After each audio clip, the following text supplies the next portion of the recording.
Hey guys, it pains my heart to have to talk about sexy ass Gabrielle Union, but I guess she came out in a little interview and said that she felt like the Me Too movement was benefiting mainly white women, and my response to that would be duh. It would be duh.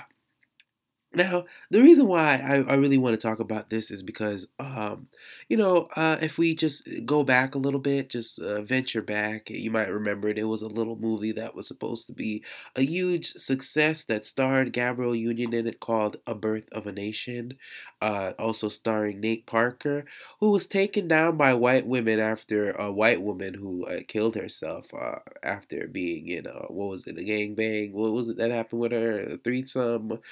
She claimed that he raped her or something like that, and Gabrielle Union, along with her black female co-stars and a bunch of white women, decided to take down Nate Parker and ruin his film. And one of our heroes in the black community, in the conscious community, Nat Turner, his story was completely tarnished, and the movie was made unsuccessful. And Gabrielle Union helped to do that because she pretty much threw Nate Parker under the bus. She may not have been driving the bus, but she did push Nate Parker in front of him.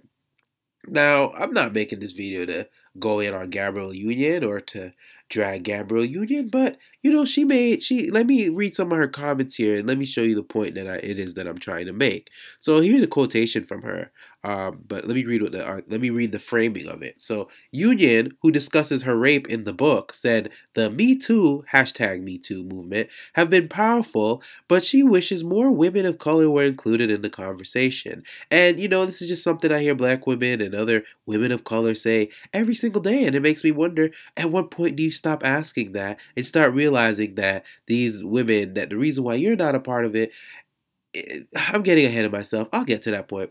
I think the floodgates have opened for white women, Union told the time. Really? I think the floodgates have opened for white women, Union told the Times. I don't think it's a coincidence whose pain has been taken seriously, whose pain we have showed historically and continue to show, whose pain is tolerable and whose pain is intolerable and whose pain needs to be addressed now. Gabrielle Union has a point. I see what she's alluding to, but my issue with Gabrielle Union and other women like her is that they continue to do this over and over and not ever really realizing what it is that's going on. And Gabrielle Union has kind of turned into a bit of a Fred Flintstone type character. Like the way that she's banging on the door of white femininity, begging to be let in and allowed to, attack white men. That's what this is. Did I read the quote? There was like a quote saying, where she was saying, oh, here it is. She noted that if women who first came forward against mogul Harvey Weinstein hadn't been famous, the discussion might have been much different or non-existent. If those people hadn't been Hollywood royalty, she said, if they hadn't been approachable, if they hadn't been people who had had access to parts and roles and true inclusion in Hollywood, would we have believed? You know, yeah, there's that. But she's mainly alluding to black women. She's trying to say if black women had came out against Harvey Weinstein, would a bunch of people believe them? And the answer is no, they wouldn't have. Because you have to understand, by and large, and we see this over and over, and white feminism and white femininity continues to show this, that here's how it goes. White women can take down black men. White women can use you to take down your black men. We saw this with Bill Cosby. White women took him down single-handedly, and then we saw them turn around and use black women to take down Nate Parker. And they can take down their own men. They can take down Harvey Weinstein, and there was a whole list of these guys. I can't even think of them right now.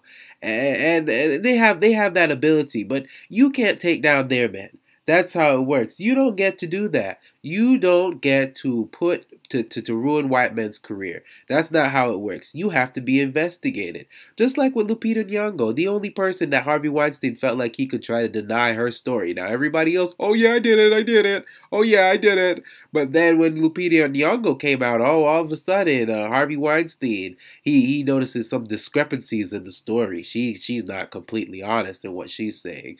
You know what I'm saying? Because you don't get to take down their men. That's not how it works. But yet, black women like Gabrielle Union continue to fall for these this white feminist con game and try to get in league with these white women, and then he just end up like Fred Flintstone, banging on the doors of feminism, trying to get let in. Instead of screaming out Wilma, they're screaming out white woman. Can you please let me in? It's not gonna happen, Gabrielle Union. Stop taking down black men in hopes of achieving the same powers and abilities of white women. Instead, how about we all take down white supremacy that we all have to deal with, regardless of whatever group we belong to? Okay, I don't know. This is my that's just my theory. I just think maybe we should do that. I don't know. Like you guys can do what you want to do, but I think we should try and maybe take down white supremacy. Anyway, this freaking car again. All right, bye guys.